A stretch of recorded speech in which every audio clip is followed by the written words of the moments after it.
Hello and welcome to our EV meeting. Here you can see who is presenting tonight.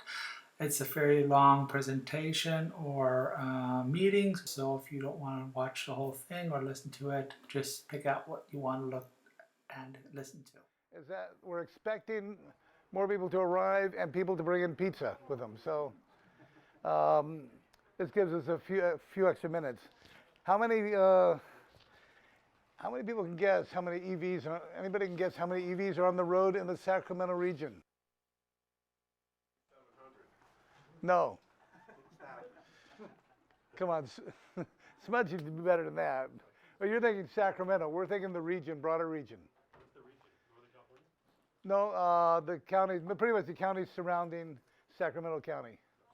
Placer, Nevada. Who said 8,500? You pretty much nailed it. You may be 100 over. All right. Good. Now, will you hold up the prices that you can actually put? Where? Okay, yeah. You can pick one of those.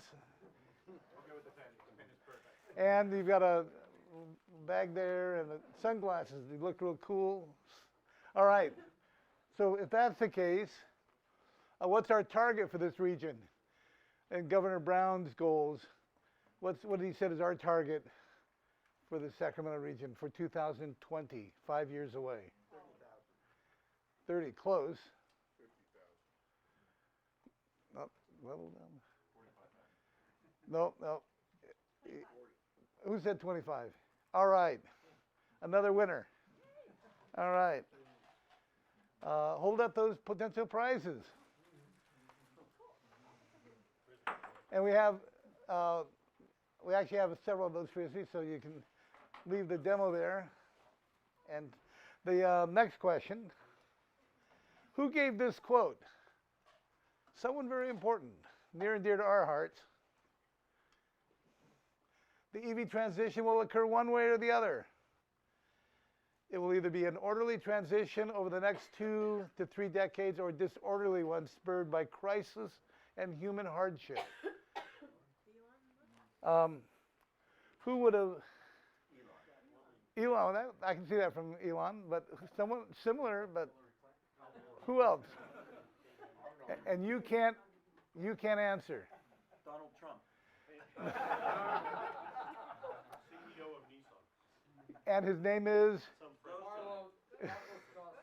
There you go. The CEO of Nissan came out and said this at the Paris summits. Carlos. No. All right.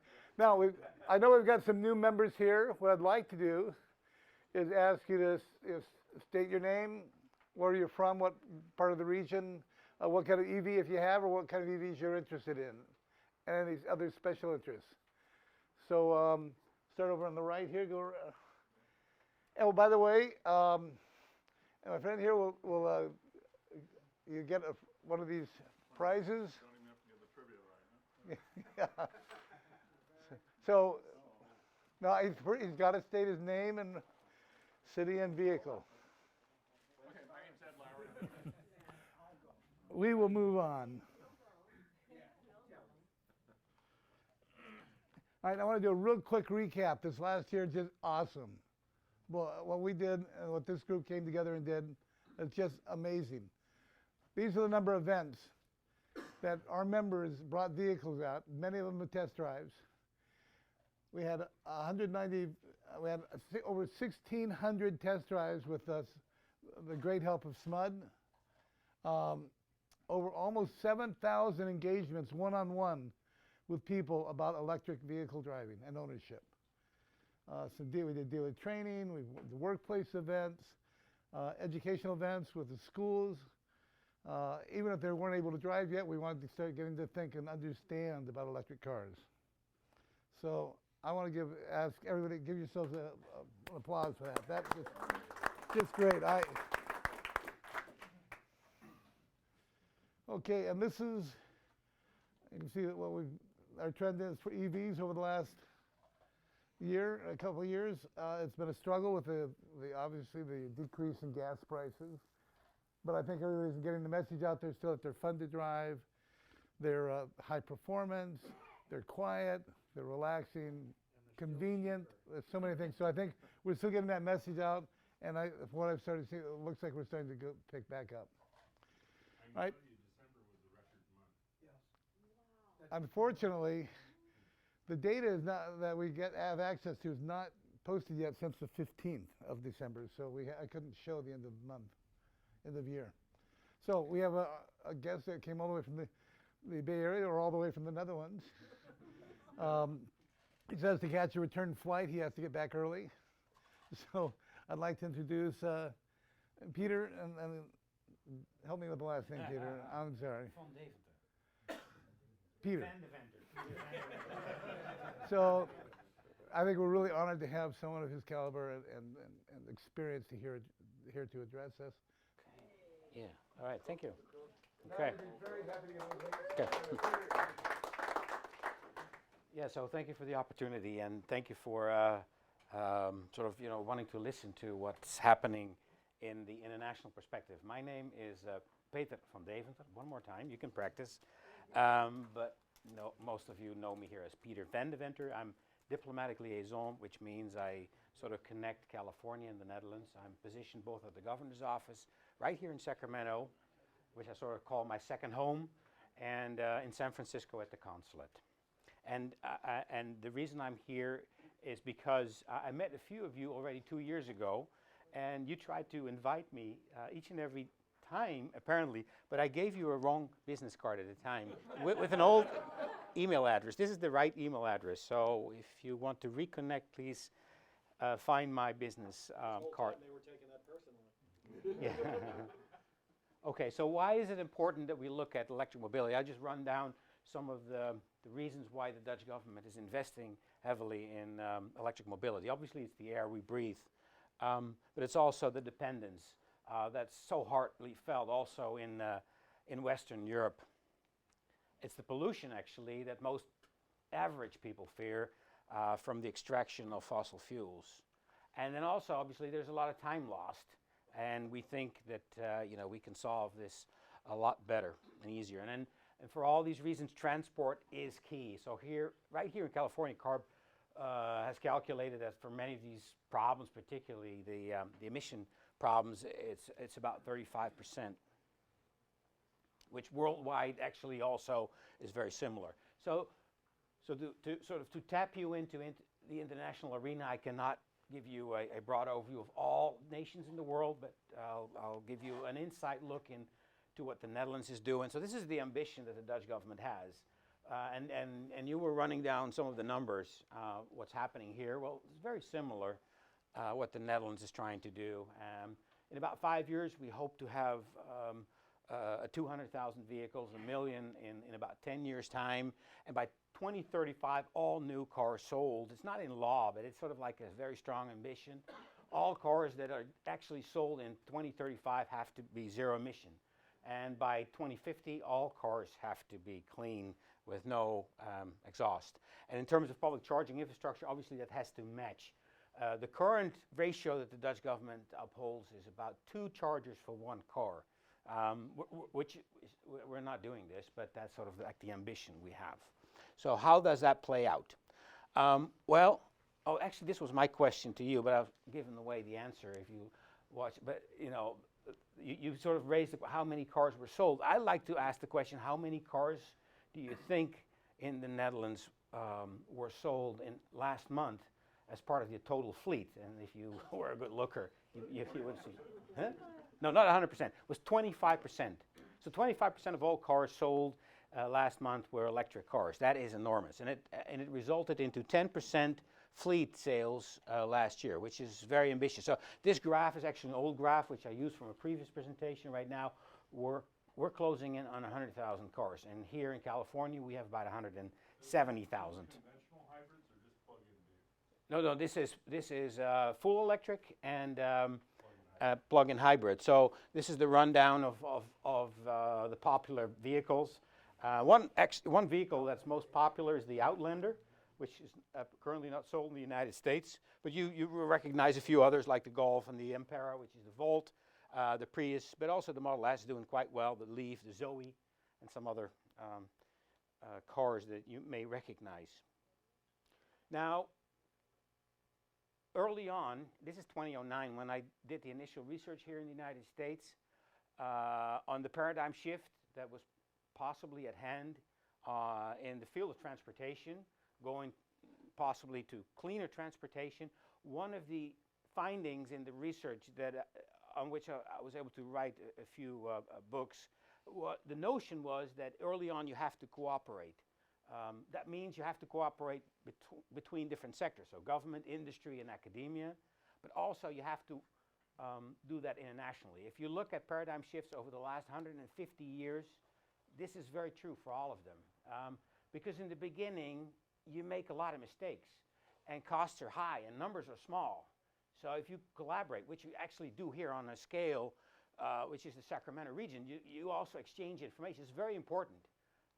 Because if you'd be just on your own, it's very hard to find out what's true, what's not true. That's also true at a policy level between states. So already in 2009, we advised the Dutch government that it would be very wise to connect in international terms and then connect with other leaders. And one of the leaders already, from historical reasons, and you all know the stories much better than I do about EV1 and all that happened in the late 1990s. California early on was one of the leaders. And so it was advised to the Dutch government to set up a program that would connect our two states, to learn, to connect in terms of business propositions, to make a bigger market for companies like Nissan, for instance. So what have we achieved? We started 3 years ago. What have we achieved? Well, I'll start maybe at something that you would not think as a tangible result, but in terms of supporting this paradigm shift, it's very important that governments sort of not only say, we're going to cooperate, but they actually are willing to write that down. This is a marking moment. This is October 2013, when Secretary Rodriguez, maybe you know him, and Minister Mansveld signed an agreement that they would cooperate and they would support each other's intentions for making a bigger market for electric vehicles. But that in itself is not enough. You need collaboration between partnerships. So the Coast to Coast program, for which I'm responsible, signed also a sort of like a working agreement with the Plug-in Electric Vehicle Collaborative, which stated exactly what we were going to do. It's sort of like an agenda for the future. And that's still not enough. You need to sort of bring in people that have good intentions, but that maybe not have seen all that's out there. So already in 2014, we took, this is Janaea Scott. She's commissioner of the California Energy Commission. It's very important because they sort of support many initiatives in the field of electric transportation and other areas of clean transportation. We took her out, so we showed her, actually the very first day we arrived in Schiphol Airport, and that was the first taxi, electric taxi, Tesla taxi, and I thought, hey, I knew this policy, so I just took a picture and I tweeted it, and I thought, okay, that's cool, it's probably, some people will pick it up. I've never been so popular. About 1 million people saw this. I didn't know. It was the first Tesla taxi that had arrived, and we were so lucky to sort of see it. Right now, there's nearly 200 of them. And the effect is that everywhere in Amsterdam, you see one of them damn taxis. Okay, because, it's, there's all those people being transported from the airport to Amsterdam and back and forth. So this is, for Tesla, this is a grand way to get some publicity, but for the Schiphol Airport, they can sort of say, we're green and clean. That's very cool. So that was one of the first feats, and we saw the electric buses driving in Utrecht. This is inductive charging. It's a super modern system, but it works, and everyone's very happy with it. We went to see the first fully electrified port in the world, fully autonomous, with battery swap stations, huge, to Mark Trump's words. It's really huge, and we took her out there, and it's amazing. It's like stepping into 2030. And finally, we took her to Solar Road, which is the first biking path in the world that generates energy which can be used for electric cars.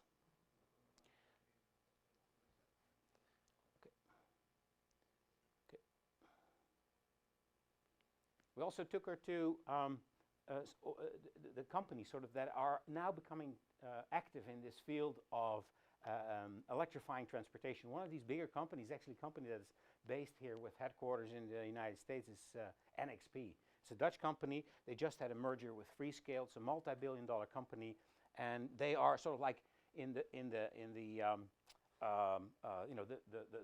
structure and the behind-the-scenes system of many of the successful automotive examples like Tesla and others. What we also did, and I'll say a little bit more about that because Eugen said you should talk about this solar car. Now this is the solar car. It's a Stella solar car. And I have a question. I have a question for you. How many miles do you think this car runs on a single charge? 600 to 800. Sorry? 600 to 800. Exactly. So it's 700 miles on a single charge, and it does 75 miles an hour. If you want to keep that thing in check, you better have a good running car. So we took this. This is 2 years ago now. There's there's a new Stella car which won a couple of months ago in Australia, and it flying colors. 893 miles or something. It's incredible. It's incredible. So anyways, this is built by students. Okay, this is not the automotive industry. So if they can do it, you can do it, I can do it, everyone can do it. And it holds 4 passengers plus the luggage. The fun thing was we brought the vehicle here, we toured it. Everywhere we went, massive people. So, this is Secretary Rodriguez. He does not laugh a lot, but he liked it, okay? Everywhere we went, tons of people. Even the media picked it up. Here at Davis, we had a very nice meeting of all kinds of people. Showing that these electric cars can also be connected to each other. It fits in very well. And some of you were referring to me that last time here there was the autonomous Nissan Leaf. I tell you, that's the future. These two fields will converge more rapidly than you think. That's what consumers will really like. Electric, clean cars that are connected and eventually even autonomous. So this Stella car is able to connect with the traffic light or the police car or other cars for optimal driving, for safe driving, and clean. So you have these great meetings here, and as it was just explained, about 7,000 interactions. Well, during National Plug-in Day, you all know it, which has grown tremendously. These kind of vehicles sort of attract a lot of people. This was in Capitola. It's just a small city, but it got a lot of attention. And the Coast to Coast program is an open program, and you can become a member, and it has resulted into many new members because of events that we organized with Stella. But we went one step further. This is Minister Plumman, and this is her counterpart, Mike Rossi. He is the sort of senior advisor of Governor Brown on economic development. And we made a proposal. We said, in order, if we look at these paradigm shifts over a long time, the typical growth in this field does not come from big companies. It always starts with small companies, with medium-sized companies. But they need the support once they have sort of established themselves, but then banks are not interested to bring them to life. You need an investment fund. We made the case. We convinced the minister. She convinced Mike Rossi. So now we're building at least what we hope to be a $40 million investment fund to help this transatlantic cooperation between the Netherlands and California. We took also Secretary Rodriguez, and again you see on these pictures, he never laughs, but he was laughing all the time. Okay, so whether he was visiting with ministers or whether he was in the bus, the electric, or he was at the fully electrified port in Rotterdam, that's good. And as a result, they signed more cooperation. And this cooperation has resulted into the International Zero Emission Vehicle Alliance. You may have heard of it. It was announced in Paris. This International Zero Emission Vehicle Alliance will target to have 35 million electric vehicles on the road by 2025. That's only 10 years away from now. And I was on a call this morning with, with Germany and England or the UK and obviously California. And everyone is very ambitious. This morning we talked about who's going to be in the steering committee, and we thought, well, the founding fathers, so that's California and the Netherlands. No, now they all want to be on the steering committee, okay? So it says something. I like that, okay? It means that it is working now, and it's because of leadership, and it's because of smart, but it's necessary. Otherwise, the bigger numbers will not arrive. STELLA is the real, car of desire, Yeah. Yeah, we hope. Marlon Brando Stella. Yeah. Oh, yeah. Little car named Desire. Yeah. Hopefully that'll work out. So.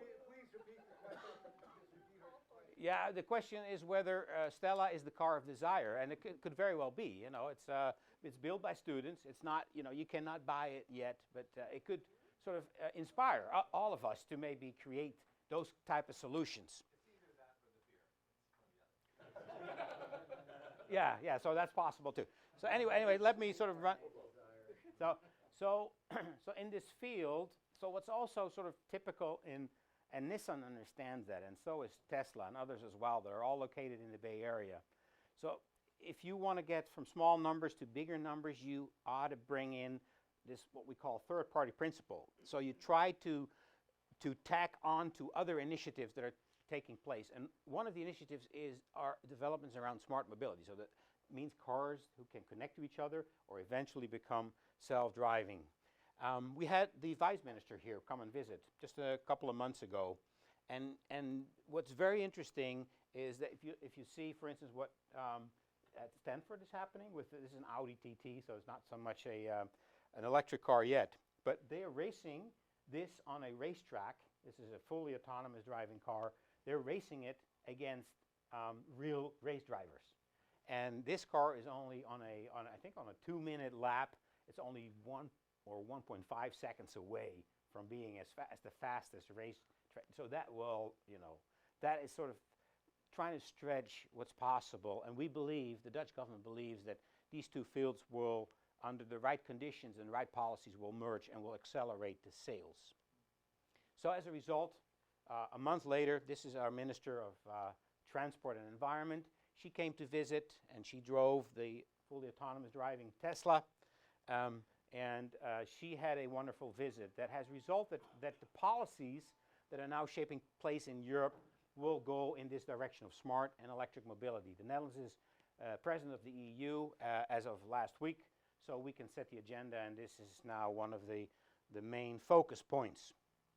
Now Stella, car of desire, it was a dream of these students, but because we sort of plugged it and we brought it to life, I was in Davies Hall about a year ago because this car was nominated for a TechCrunch award, which is sort of considered the Oscar of technology. And we were there with, this is the Rosetta Comet lander, the SpaceX. Have you heard of SpaceX?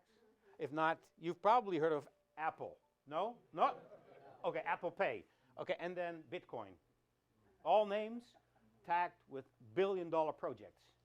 And I was sitting there, and sort of all these names were announced, and all these kids from Apple, from SpaceX, there were tons of them. They were all screaming and shouting because they had just gotten their nomination. And we were there, the three of us, okay?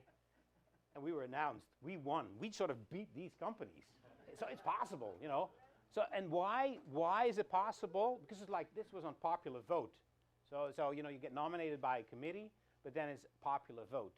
And I think that what you just said, the car of desire, could just very well be the case. So if you think of international collaboration, try to find this sort of niche that is really appealing to people, and then suddenly you end up being on stage. And this was I'm not a student. I still feel like a student, but this was like the grandest moment that you can imagine. So and as a result, other projects are coming in, and I had promised to at least demonstrate one to you. So this is a company called eTraction, and it electrifies transportation in the Netherlands in various areas. And what it does, it sort of takes out the combustion engine and it creates an in-wheel motor technology, all in one wheel. and it does it for various applications. It starts out with buses and heavy-duty applications, but obviously you can imagine it has better torque, it's quiet, there's more degrees of freedom to do the design because it's all so compact and it saves tons of energy. So I'm not going to run through all the transatlantic successes for companies, but you may recognize a few names that we've been able to support. And as a result, sort of the program that got started between California and the Netherlands now suddenly has follow-up. So in Germany, there's now 2 of these programs. This is written in Dutch. You're not able to see what's out there, but it says, you know, what's being experimented right here in California between California and the Netherlands should have follow-up in Germany. And Germany is a large automobile market, and it's a producer. So this is, I think, is very meaningful. So obviously we have tons of plans, but we do not have enough time here tonight. So I'll leave it at this. I'm glad to come back later. As I was said, I have to leave again, but I will not leave you with one thing that I want to sort of get your attention. So you all have heard now a little bit about Stella, but there is a new project coming. And if you are willing to sort of say, hey, I'd like to be involved, in mid-September, mid-October, we're here in the United States with this electric motorcycle. It's built, again, by students, same students from the same university, same age group, like my daughter's 22-year-old kids. They're going to travel on this electric motorcycle around the world in 80 days, just like the story of Jules Verne. And they'll be here in the United States for 1 month.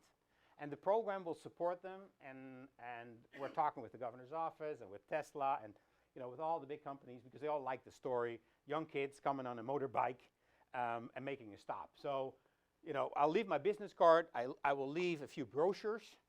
Think about it. Reach out to me and say, hey, I want to be involved. Maybe we can make a stop right here at SacEV. Thank you very much.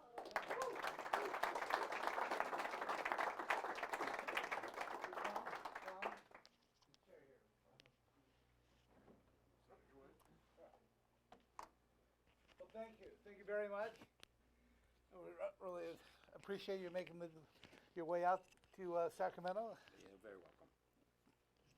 And I look forward to hearing updates in the future. That would be terrific. Well, thank you so much. I have to leave, but thank you. Have a great evening. Thanks for having me. Thank you. Okay, so we're going to have to switch PCs again. However, we have a very honored guest as well that is one of the more important industry people to Northern California and to our EV program.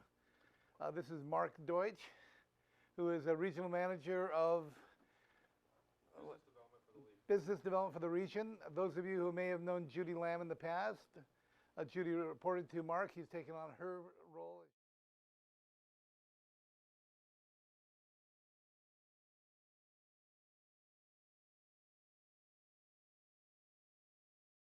Go through it. We're going to talk a couple what happened with the cars there. I'm going to show you a couple photos of the different cars and battery setups. So we decided at the spur of the moment to drive there. This was a new VW bus. It was introduced at this show. But we'll start out a little bit for Tesla drivers.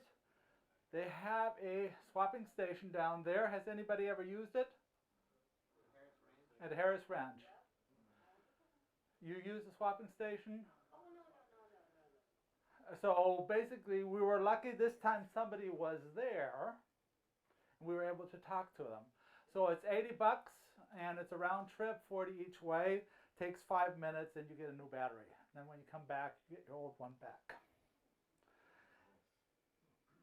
Tesla is really active, just 50 miles down the road. They're building a new charging station, so they're pretty strong there. Now, Tehachapi Pass, what is that pass famous for? Yes, windmills. Oops. So here we have the new ones. They're replacing all the old ones that were fast spinners. Snow, we were totally surprised. And here, what do we see in front of us? Tesla.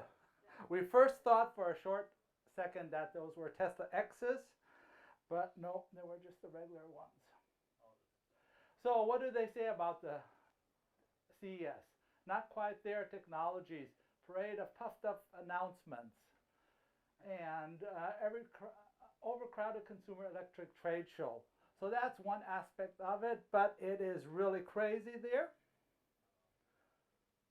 So we have the press passes, that's why we're able to make it. This is the whole event. All we did in one day is visit this area and this area, and then the day was over. It was unbelievable. Even in the 4 days or 5 days it's open, you can't do the whole thing. So North Hall, and just in the center were the cars. BMW, GM had their display outside. That was it. Now this is a very good thing. They have their monorail. Their bus station have little solar panels, and behind it is the Expo. BMW probably had the best stand there. They would let everybody test drive their cars. GM on the other side, everything behind fences. You didn't register, nothing. You couldn't see their cars.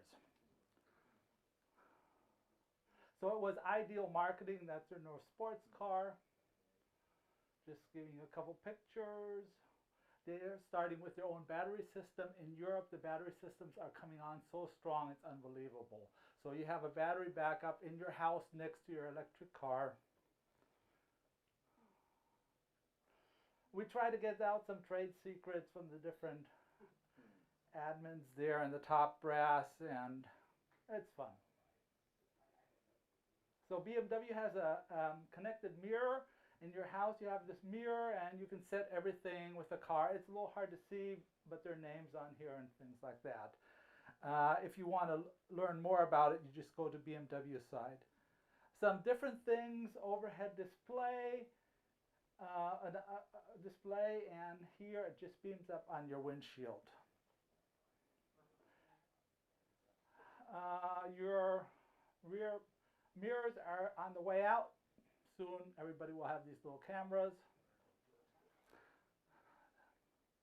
So this was this little buggy, but I was able to sit in it. There the car has no door handles. Now you just swipe a little bit. So that's the next technology coming up. Had a very nice display. I love their display. Big, not conventional type. So Volkswagen has their battery on the bottom, and we'll see compared to the other car companies. I have a TV inside. Audi had a big booth there. This is their e-tron Quattro. Their setup of batteries is a little different. Look, and this is up front. So it's like they replaced the engine with a battery pack, versus other car companies that put the battery pack flat underneath. If you're interested in a very good electric car magazine, Electric and Hybrid Vehicle Technologies International out of England, it is one of the best cars magazines for this. Their laser light, they had a nice demo for that. They give you a demo of what their driving experience is. Look, handles like the Tesla.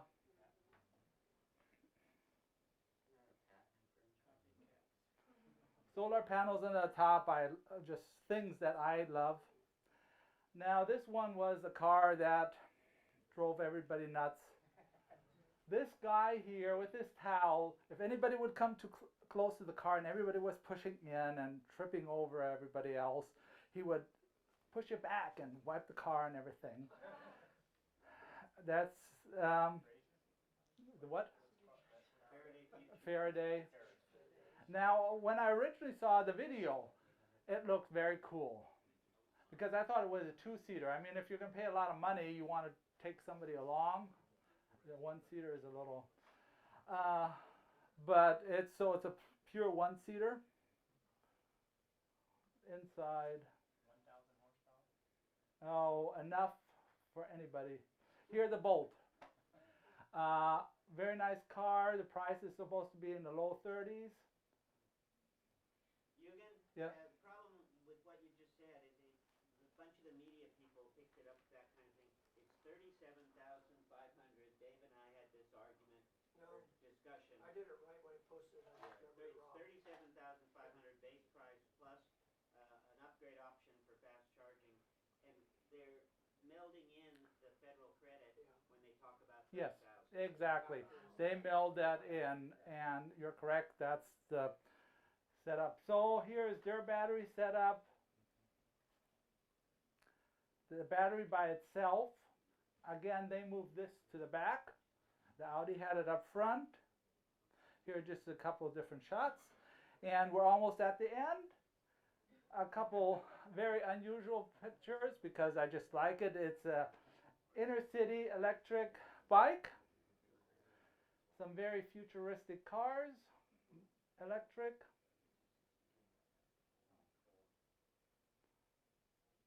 And here, this is a nice design from Taiwan motorcycle. That's probably going to be popular soon. One of the nicest cars is this plug-in Mercedes. They open the little thing for me. You plug in the car right there. But what would the thing be without all the people doing virtual reality and raising their hands and everything, and movable seats and lines that go around blocks? So that was it. Thanks for watching, and I hope you enjoyed it. Okay, we're back online again. Sorry about the break. I'd like to, this is the first time that this gentleman is going to be introduced to SacEV. He's a little bit new to the EV world, but jumping in with both feet. And so I have the pleasure to really introduce John Grindrod, and as the program manager for Yep, the SMUD's Drive Electric program. Yeah. So I'm going to give you this. Sure. Let me hook you up right here. Go ahead. And I'm going to take this out of my pocket. All right. And you want to be close to the screen so we can capture on the video. Gotcha. This side okay? If you put the microphone on this side, sorry, because people are mostly talking this direction. Okay. And there you have left and right. I'm going to pull it backward. Okay. Put that down real quick.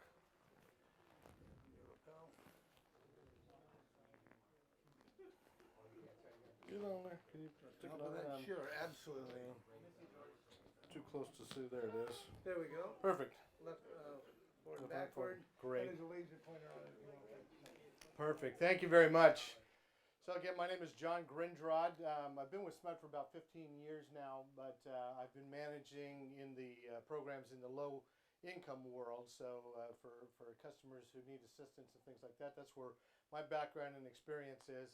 And now I'm coming over into the EV world, so it's fascinating, it's interesting, it's all very new and very technical, and I'm looking forward to dealing with you folks and to getting in and as somebody said, putting butts in seats. We kind of refer to it as cars in driveways or EVs in garages.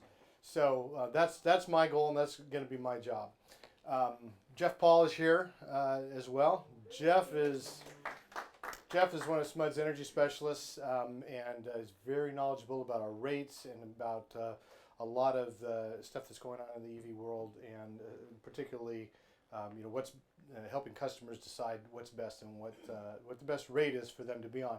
And that's what I'm really here to just talk for a couple minutes about, is some of what's been going on with SMUD in terms of our PV rates, EV rates, and some of the changes that are taking place. So some of you, how many are SMUD customers here? Okay, great, good crowd. Some of you guys are going to be very familiar with a lot of what I'm going to say, and Jeff too. But are you familiar with the RPEV1 and RPEV2? Some of you. Okay, these are just some of the rates that we have. These are pilot rates that we have at SMUD for our PEV program. We've recently retired some rates, and if that relates to you or pertains to you, then you probably would have spoken with Jeff or somebody you'll had some notification. But these are time of use pilot plans. They're closed to new enrollments, so they're not something that if you're out there talking in the community and you're just talking with somebody about the PEV 1 and 2 rates are no longer available. The RPEV 1 is a whole house plan, so it's really not sub-metered, that's as opposed to the RPEV 2, where we have a dedicated circuit where there's a charger that's on a sub-meter. That's really the primary difference there. The whole house plan is just that during certain times the discount applies. I really probably should have done this one up the bullet above, but both of these pilot rates are going to expire at the end of 2017, so essentially about 2 years from now. So if you're on that, that's going to be coming. But we do have up and going what we refer to as our RT01 rate. This is a time of use rate. And Jeff, in a minute, is going to go over all of the components of that rate. That is available for people who want to convert over to it now. Jeff is a great one to talk to about, if that is that the right rate for you, and you'll have opportunity for that kind of information. You can convert on that now, or you can continue on if you are on the RPEV 1 or 2 rates. You can continue on that. Is this making sense to everybody? Yep. Perfect. So a couple things about the new rate. In 2016, it's available as an opt-in rate only for PEV and solar customers, residential customers. So it's not open to everybody yet. In 2017, it will be offered to all of customers, all residential customers, beginning in January as an opt-in rate. It's not available to them at this point. In 2018, it may become the default rate for everybody, so that we may convert all of our residential customers over to that. The SMUD board will take that up in 2017. That's likely to happen, but we'll kind of wait and see what happens. And there will be other rate options available as well. Did you have a question? Okay. Okay, I'll try to speak a little louder. So the next thing probably on everybody's mind is, how does this work? And I'm going to let Jeff come up and talk about that, explain how RTOU1 works. And I have about 20 of these handouts. So while we swap this microphone out, if you guys wouldn't mind passing those around. There's not really one for everybody, but if you're PG&E, it's probably not going to matter to you. Thank you.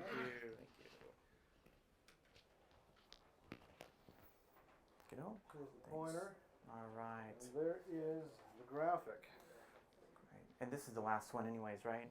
That is the last one. There's one more you can push that. Okay. Look forward to working with you folks, and very nice to meet you. Thanks for having us out. All right, can everybody hear me okay? Yeah. Yes? All right. So of the people that are in Sacramento County, how many have a special SMUD rate for your car now? Yay. I just signed up for this new rate. So Okay. So you're one of the first. All right. Okay.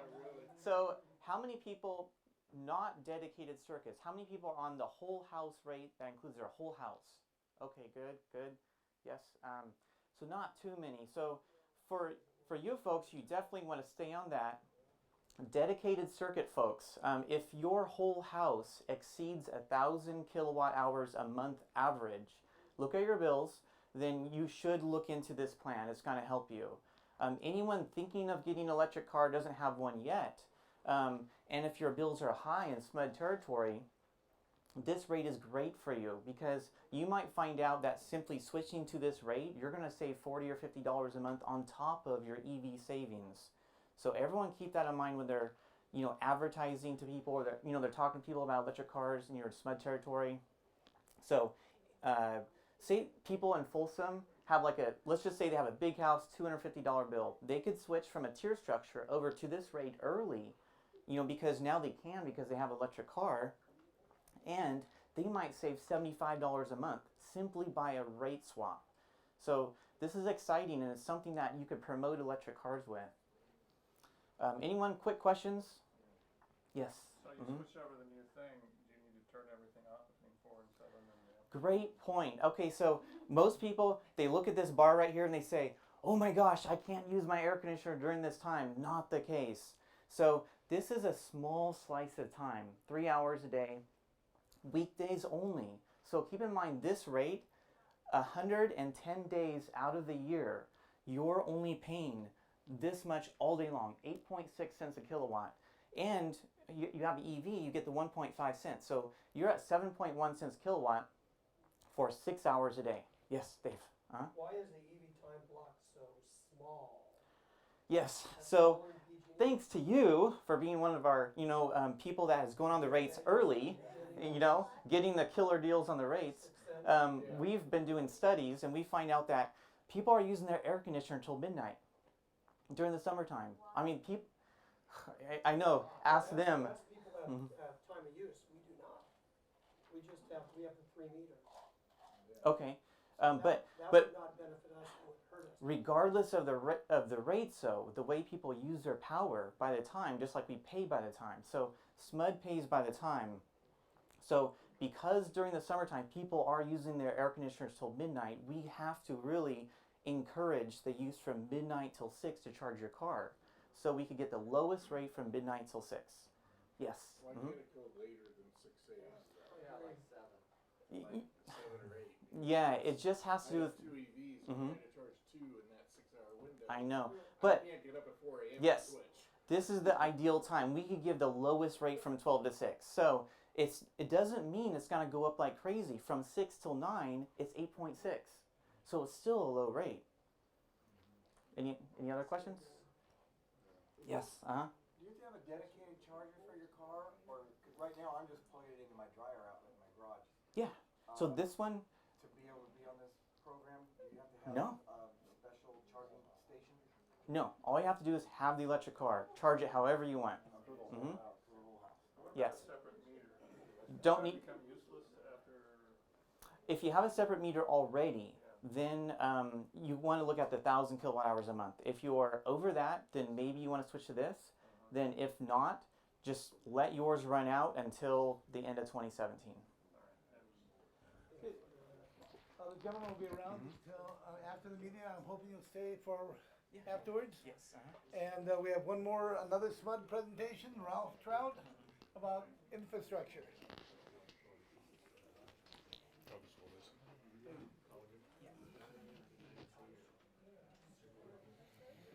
Good evening. I'd like to talk to you about DC fast charging and public charging that's coming. Over here, if you would, by the, Let's get in front. if you want to see the other 2 slides, you can go to Which button? Oh. the right. Okay, New Sacramento Airport. It's finally happening. I cannot believe it. How many months did we try to get out there? The cell phone waiting lot. I just got contacted by the county today. The electrical review is completed. Mechanical review is in process, hopefully 2 to 3 days, and then I'll start construction. I just need some dry weather, to get it built. So, but yeah, I'll have 2 QC50s, which are the 50 kW DC fast chargers, and I'll have 2 of the Eaton standard level 2 EVSEs at the site. So ready to rock and roll. Also, what's coming? Amtrak station. The designs are complete. Drawings have been submitted to the county planning department, and they're both in mechanical electrical review. Hope to break ground at the Amtrak station mid to late February, depending on how quickly I get permits. What's coming after that? The new Sacramento Food Co-op. New Sacramento Food Co-op. The parking garage concrete work is complete. Electrical work's in process. Once electrical work's done, hopefully we can get the city per inspections done quickly, in which case we can have that open to you guys very shortly thereafter. Late summer this year, DC fast charger goes in at the Sacramento Food Co-op. And then this fall, Q3, Nugget Market, Elk Grove on Elk Grove Boulevard. 2 fast chargers, 2 level 2s. Q3 this year, Nugget Market, Elk Grove. So Who's running those though? Is it? they're SMUD owned and which operated. company? So they are SMUD owned and operated? SMUD on it. Level 2's going to be charged the same as the quick charge, or they're going to be free for level 2's?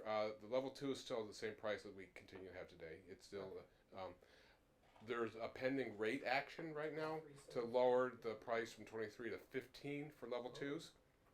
But that has to go through the board of directors and the rates department, but it's been suggested and it's going to be evaluated. So the level 2 price. Yes, Green Lots payment system. Also in April, USA Technologies, they're the manufacturer of the credit card readers that you see everywhere. They're using our equipment as well. They're coming out with the new tap and go systems that you see in your smartphones. Yeah, we're going to be putting those in hopefully mid to late April of this year. So you'll have the QR code with Green Lots, you'll have the toll-free number with Green Lots, you have your standard credit card, you have your smartphone, and you have your RFID. So you'll have 5 different payment methods depending on how nerdy, gadget you want to be. There are 5 payment methods that will be operational with all of our systems by the end of this coming summer. Yes. When are you expecting the airport to be up and running? Airport 6 weeks after I break ground. I'm hoping to break ground in 2 weeks, so end of February. That again, if it's raining, it's going to be longer. I know we really, really want the rain, but I need some dry days to dig some dirt, folks. Food co-op is DC fast charge to the level 2s there as well? Yes. The question was, what about the Sacramento Food Co-op? It's going to get 2 level 2s and 1 DC fast charger. The problem is with the ADA accessibility requirements that are coming out, the ink's still drying. We got backed into a corner, and there's only room physically for 1 DC fast charger when you add in all the ADA compliance requirements. So it is what it is. So yeah. Yeah, it'll be a CHAdeMO and SME combo. Yeah. And the other thing we're currently working on, SAE announced at this month's meeting for September 1st of 2018, September 1 of 18, which is 2 years away, the DC fast charger will be 150 kW for the 200-mile beds. So we're currently working on technical standards, and Chrysler with BTC Power out of San Diego are building prototypes, and hope to bring those into town and start doing some work with the OEMs on those as well. Again, 150 kW, September 1st of 18. Time things are working well for you. I know. 2 years of nothing and finally. I know, it's been a tough road to hoe. I mean, for those of you who don't know, the biggest problem for me isn't the technology, it's the land real estate agreements. It took over 2 years to get this agreement for the airport. 2 years. It's on when you get the real estate folks and the property manager and then the property owner. Everybody's like, well, where's my cut? I'm like, dude, this is costing us $331,000 and my ROI equals 0. Okay, 0. There is no plus dollars in here. And the money I do charge covers electricity costs only. Because with SMUD's bylaws, we all know, we don't make money. And I don't make money here either. So, yeah, so when those property owners say, well, where's my cut? Rancho Cordova, Folsom, Orangeville, I-50 corridor. We had $1 million appropriated by the board for this fiscal year. Unfortunately, because of airport, Amtrak, and other places being so late, my cost budget overruns are going to have to be going to take care of those sites. So Rancho Cordova, Folsom, Highway 50, Sunrise, Watt Avenue stations, things like that, they're going to have to wait a year. Unless you go to a board meeting and say, Ralph ran out of money, he needs more money, then maybe I can go build the other ones. Emails as to when the meeting is. Yeah. We'll be there, Rob. Yeah, check with Guy. They're posted. They're on the company webpage on when the open board meetings are. And as a SMUD customer, you get 5 minutes. You can go there. Thanks for building this out at the airport, but how about Highway 50 now? Yeah. Just tell them, come on. Don't dry up the pot now. Anything else? Are you going to be able to stay for a few minutes after the meeting and answer some more questions? Yeah. Anybody else have any questions about fast charging and what's coming and what I'm doing? Just a quick one. Are you going to have the infrastructure set up that you can move, for example, at the next stage to 150 kilowatt charger at the airport, or are you going to have to dig beyond that? The question was, can I use my existing infrastructure for the 150 kW chargers? No. We're going to have to change the transformers. There's power there, but the output of the transformer is too small, so we're going to have to bump up the transformer. for that one output only. But that's not just a big deal. It's just one piece of equipment. So it's the for us at SMUD, that's about a $42,000 hit, which. So you're leaving the cabling big enough Oh to yeah. handle. Oh yeah. We knew, we planned ahead for things like that. We knew growth was coming. We just didn't know how much. So we said we better, you know. So we just now we know it's going to go from 50 to 150. So, for example, a headquarters site, we have the 150 kW. On the directly opposite side, I'm going to put the 150 kW. I need to bring in a new secondary line, but that's not a big deal for us. Like I said, it's $40,000. For us, that's, you know, cheap. That's not a big deal. Okay. Anybody else? If you can stick around after for questions afterwards, I appreciate that. Thank you. And sorry it took so long, folks. Thanks for your patience, but we're within 90 days. Does anybody have to leave by 7 o'clock? All right. Okay. We're at the, oh, by the way, contact information. This will also be, these slides will be on the SacEV website. So you'll be able to get it there as well. All right. Every large meeting like this does have a keynote speaker. We always put the keynote speaker at the end to make sure everybody sticks around for it. And I'd like to introduce Eric Cahill to talk about one thing that we're all each of us are familiar with is the dealer experience and what's going on with innovation in that area. So, Eric. Well, good evening, everybody. I'm happy to be here this evening. I'm especially happy to, oh, that's going the wrong way, right? I'm especially happy to report that I am now a PhD. Yay. Thank you.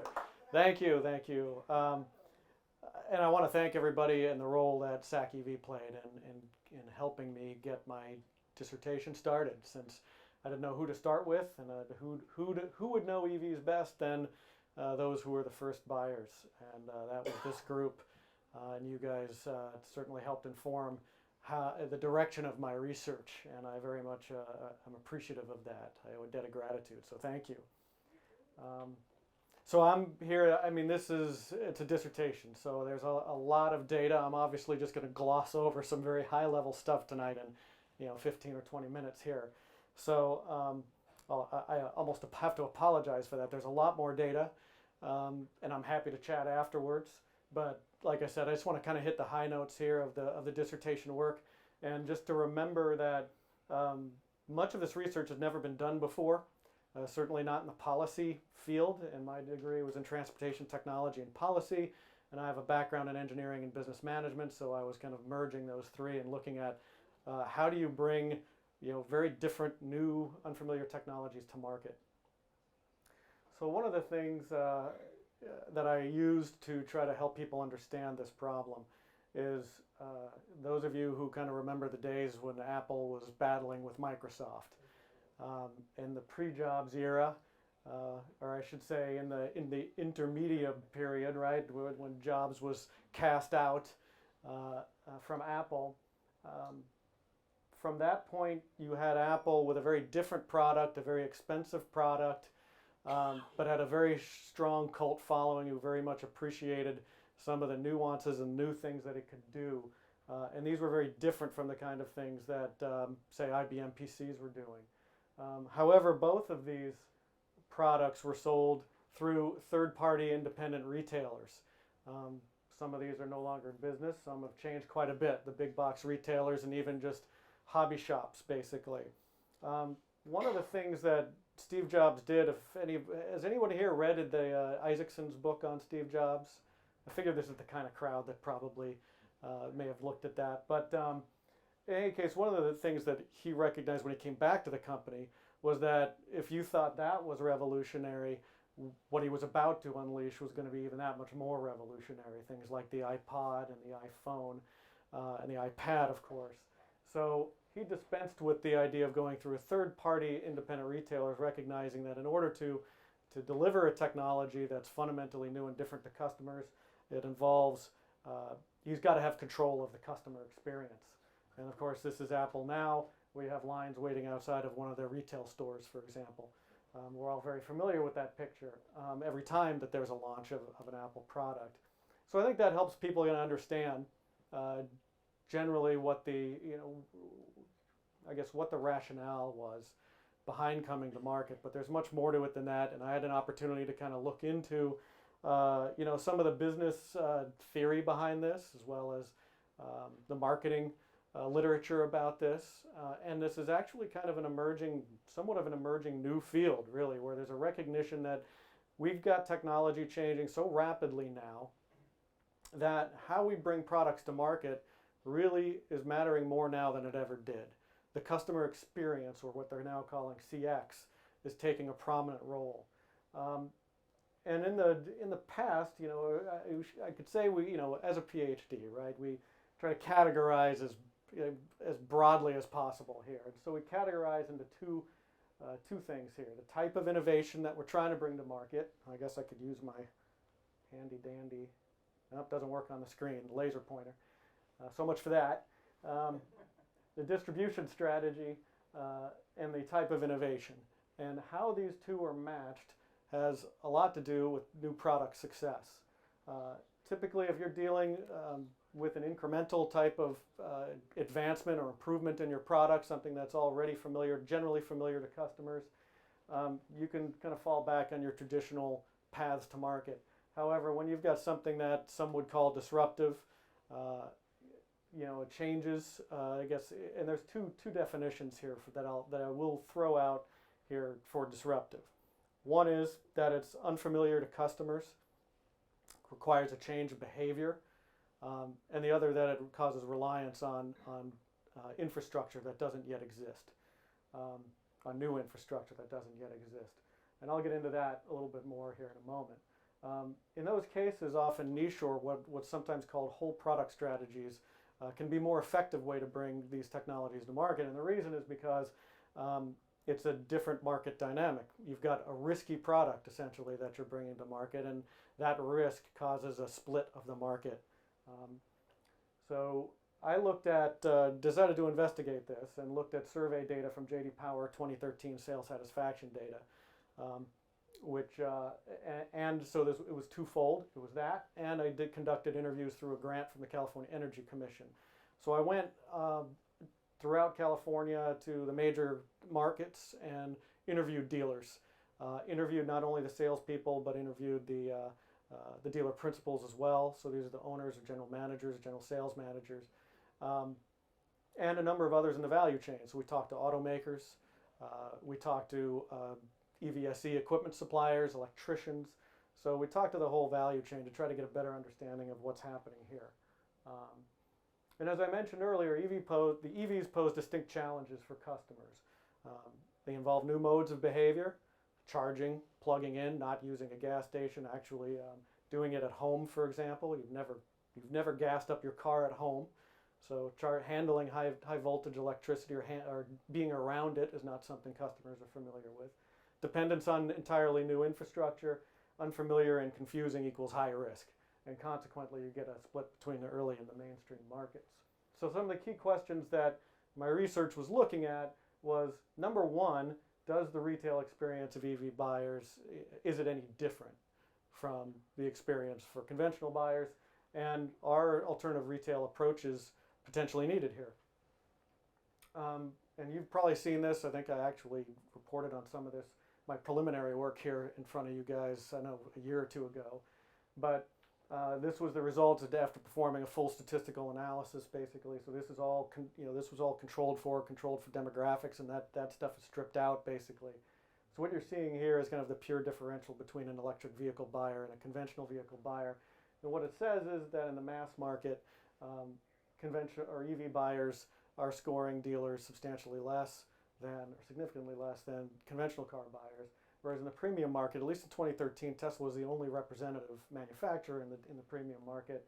You can tell as the inverse is true, that the scores are very much higher. And by the way, these include just buyers. So this did not include rejector data. I would argue that this data, the J.D. Power data, is a bit skewed in the first place toward the positive. And when you strip rejector data out of it, it's that much more positive. So these are very conservative numbers, and should we get to a point where we can include rejector data, I would expect these gaps to be larger and scores to be quite a bit lower. And how does that experience impact brand loyalty? When we talk about brand loyalty, we're talking not just about the dealer. We're talking about the brand itself, the automaker, and of course they have a stake in that and in the integrity of their brand. But also, I would extend that, in the case of EVs, to the technology itself. And right now, our measurements don't really account for this very well. For example, in the J.D. Power study, they don't ask people about their insights on driving something different like an electric vehicle. So we don't have that insight as to how it might affect their loyalty to EVs as a technology, or electrification as a technology. But this doesn't bode well. So this is the premium market. We can see this really represents Tesla. The black bars are the confidence intervals. And on the right is the mass market vehicles. And that's aggregate of all manufacturers. So you can see just from the standpoint of this was for manufacturer make loyalty, that you have lower intended loyalty as a result. My friend and colleague over at PlugShare, he was with me. In fact, I think he was with us when we did our focus group here at SacEV. His name's Cahill. He's now working at PlugShare. He shared this with me. And I know it might be a little hard for you guys to see, but this compares the customer satisfaction with the charging infrastructure for Tesla versus everybody else, both for fast chargers and for non-fast chargers, level 1 and 2. And as you can see, there's a vast difference in customer satisfaction between those two. You can certainly make out the size of the green bar versus the not green in those. And so when we did our interviews, we want to understand, okay, what might be the source of some of these issues? Why the disparity? And EVs, as it turns out, pose really distinct challenges for dealerships. First of all, in delving into the literature on this, and business literature, I came to understand that really dealers are ideally suited for handling high volume product, familiar product, in high volume environments. They're there to fulfill demand. They are not adept to, say, creating demand, stoking demand, understanding what the needs of the early market might be. That's not their stock in trade. They're very good at delivering familiar products in a high demand environment. EVs, unfortunately, the exact antithesis of that. They're unfamiliar to customers, and initially, probably for the first 5-10 years or so, you're going to have low initial demand. And as it turns out, as I know Mark mentioned here earlier, in certain markets like San Francisco, where you have a solid market share, where you have some dealerships who are selling 50-60% of their stock in EV, they're doing quite well. They've gotten good at it. They've figured it out because it becomes their stock in trade. And one thing about dealers, if you incent them correctly, they'll bend over backwards to make sure that they know the ins and outs. But that's the real key here. So EVs also involve a steep learning curve and greater burdens. And I think many of you can appreciate this, right? I mean, you've all done your homework. I think many of you own electric vehicles, or at least had one at one point. You had to do your homework, and it's pretty involved. I mean, lots of websites, whether it's the utility, whether it's the government cleancar.com or whatever, the manufacturer's website, the dealer's website, to see if they have the inventory you're looking for, and then trying to understand the electricity rates and everything else. So that's well out of what the customary knowledge base for a dealer is. It's not what they traditionally do. EVs also require a lot of upfront investments for dealerships. They have to typically buy charging equipment. They've got to train up staff, both sales staff and at least one service technician. That costs money. And the equipment itself, whether it's a level 2 or a DC fast charger, costs that much more as well. And all the hardscape that needs to go in to do that often is where a lot of that cost comes from. And it ranges. I mean, it could, for some it's as low as, say, $10,000, but it could run up to 6 figures for some dealers. Just depends on the manufacturer and their requirements. EVs also expose dealers to added liability. So there is a bevy of laws, customer protection laws, that these dealers live under. And consequently, if they are not certain about a benefit you are going to get, they are highly unlikely to mention it. And that was expressed, that frustration was expressed to us in many of the interviews. That, you know, we want to be able to tell our customers, but, you know, we usually just refer them to their accountant. Why? Because they don't know how much your tax liability is now or what it might be in April. So that also plays a major role. There's also fewer profit opportunities. So here's an example. This is just one piece of data. This is just intent to return to the selling dealer for paid services. So in electric vehicles, you can see that that's lower, statistically lower than conventional buyers. Part of this is because many of the buyers of these things are coming from outside that dealer's territory and unlikely to go to visit that dealer. They may go to their independent mechanic or whatever, a local dealer. So getting and understanding what that is yet to be determined. But for many dealers, the cost of selling EVs outweighs any near-term benefit. Many of them that are doing this, it's because they already kind of have a green presence. You know, it aligns with their strategic marketing, and it's a way for them to win customers from that standpoint. For car makers in particular, given that dealers have these challenges, right? Car makers could conceivably step into the breach, and many are doing so. But they pose distinct challenges. First of all, EVs, I mean, at least in these first generation or two. Sorry, go ahead.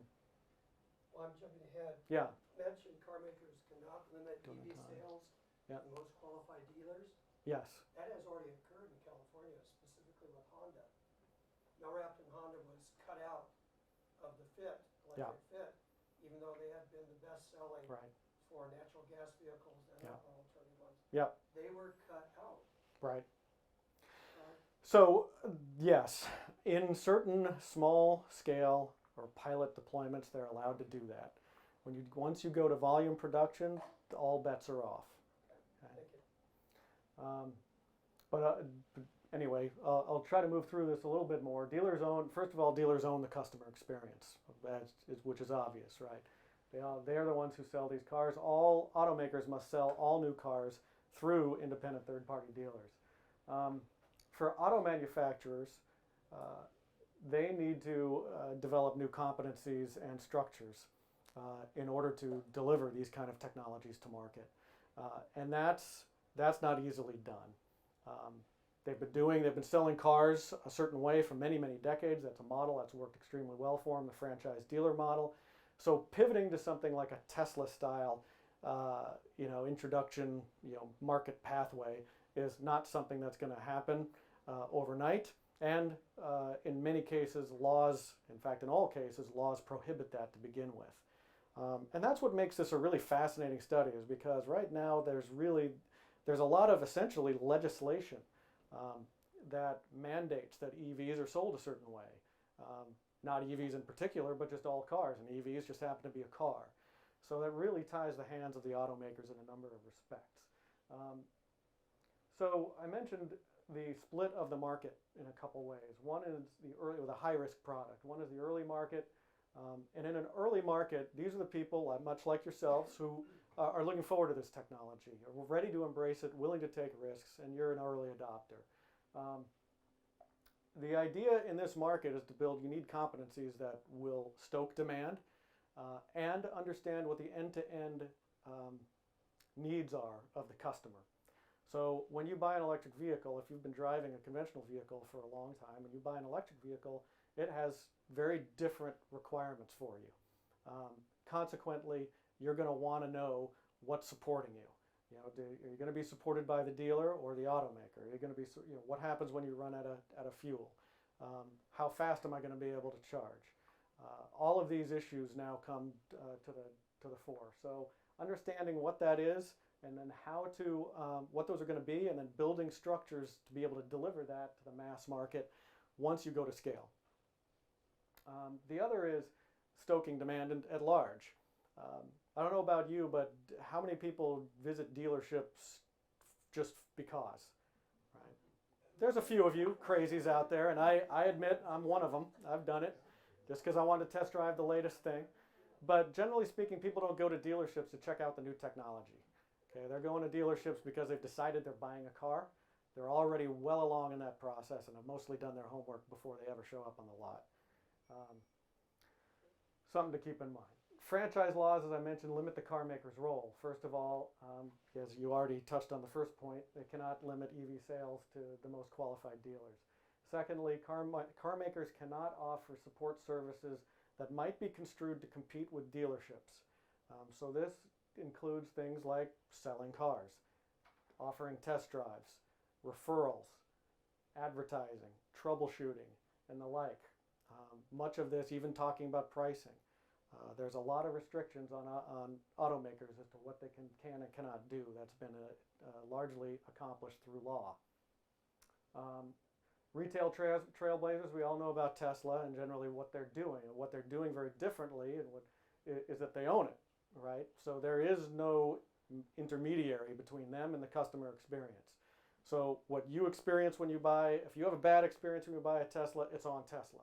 And Tesla, I guess that's a warning sign I'm running late. In any case, I'll continue on. Tesla, because they own it, they got the quality control, they can provide end-to-end support infrastructure. In terms of innovations, there's lots of them. Web-based sales transactions, high-power fast charging infrastructure, remote troubleshooting, flash updates, autopilot, many of these things. The automakers face, you could say, barriers with dealers on a number of these fronts. Let's take, for example, flash updates. One of the things that Tesla can do with that over-the-air technology is they can improve the car over time. Another thing they can do is conceivably, handle a recall over the air in some cases, not all. But in those cases, the way the law currently works in a lot of states is that owners are required to bring that vehicle back to the dealership. That's only because that essentially the law says only dealers can do that. So that's just an example of some of the things they're up against. The other thing that we know Tesla for is the experience, the buying experience. And they own that as well. From the moment you get online or you happen to be in a mall, just incidental to shopping, you see Tesla just like an Apple store. It's generally an inviting environment. We can go check out their wares. They have people who understand the product and can answer questions. They've got a lot of tools up on the wall and displays to help you understand what the costs are, what the ins and outs, and yada yada. And to give you an idea, kind of break that notion of whether you're dealing with a golf cart or a real car. And what's great about that, there are several things. One, it's the convenience. You don't have to make a special trip. Two is mass exposure. So you're just getting general exposure to the public, which you're not getting generally in dealerships until people buy a car. Simplicity. Tesla uses a set price strategy, which also runs counter to many dealerships. Even though some dealerships, a very small percentage, do use set prices, most operate on negotiated prices, which is a pain point for many customers. And from an EV standpoint, it introduces several levels of complexity that don't necessarily need to be there, and take the effort of the salesperson away from the product, and instead more concerned about how much money they're going to make off selling you a car. The other is the fact that it's generally an open and welcome learning environment. You don't have that high pressure sales tactics going on in that environment. So the key question with Tesla, though, and this has come up in many of the trade journals, is they've demonstrated the ability to reach and to serve the early market, but can it scale? Can it scale to serve the main market? And that remains to be seen. If I pull out my crystal ball, because I know some people are going to ask me this afterwards, so I'll just go ahead and throw it in here. Pull out my crystal ball and say, is Tesla going to move to a franchise model?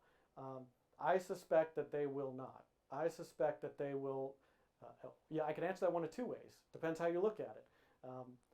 They either will or they won't. They want to do both, is what I could see easily happening, is a dual distribution model where they have their stores, much like Apple does, but Apple also sells iPhones through the Verizon store, Sprint store, or whatever. That's where I would see Tesla ultimately going. The problem is they literally have to fight that battle over and over again in each state to change the law to allow that, because the laws that have been amended to allow for Tesla are really one-offs. So it's really a challenge. And I'll just skip through. We're probably running about there. Yeah. Why don't I'll just pause there, since I've thrown a lot of stuff out at you, and I'm sure you guys have questions, so go ahead. In your study, do you have an answer for the question, if we can't transition to the Tesla sales model in a hurry, Yeah. how do we assist conventional dealers in Yeah. the process of selling EVs? Yeah, and that's the other piece of my dissertation, right? So the other piece of there was two things here, and it really is a dual path approach, as I see, for automakers and just for the industry at large, regulators and the like. One is we got to work within the system that we have, and that what can we do? What's the low-hanging fruit that we can attack? And that we're already seeing a lot of that. In fact, I know I'd have some of these up if the slide was available here. But there's been some interesting efforts. I'll tip my hat to Nissan for the web-based reservation process. Now, granted, it had some hiccups, and dealers were not particularly happy with it, mainly because of the coordination issues. But the idea, I think, was sound, in the sense that the notion here is that they've got to find a way to deburden dealers. What these cars represent to many dealers is a burden. They have to put a lot more effort into it. You got longer sales cycles. People ask a lot more questions. They need a lot more information. They need more hand-holding. And that means longer sales terms, which means less money in the pockets of a dealership. So automakers have stepped in to a certain degree and maybe boosted some incentives to make it, give them a little bit extra money through spiffs, spins, whatever. But that likely won't quite be enough. One of the other big things that dealers contend with is high turnover, high sales turnover. And it's a churn for many of these. Now there are exceptions. There are very good businesses which have higher retention relative to other businesses. But for many dealerships, they lose upwards 60 to 100% turn in a single year in their sales staff. Now, one of the best practices that we learned was, well, you don't assign your run-of-the-mill EV or salesperson to sell the EVs. You give it to typically an internet sales manager, someone who's been on, a seasoned tech-savvy sales manager has been on there for at least 2 or 3 years, has at least survived the gauntlet, right? But I think there's a lot more that can be done on this front. Part of the problem is it's going to require a lot of money by the automaker. Most of the effort by automakers has been, and regulators, policymakers too, is the effort here in terms of funding from Department of Energy and other funding sources here. CEC is focused on the technology itself. Can we make a better, cheaper battery? And things like market acceptance are an afterthought. The realization here is if you're going to commit, say, $5 billion or $2 billion to electric vehicles, I'd say, just off the top of my head, half that's got to be, focused on the marketing aspect and bringing it to market, because it's an extraordinarily expensive undertaking to equip dealers to do this. And that's, I got more, but I know I don't want to take too long here.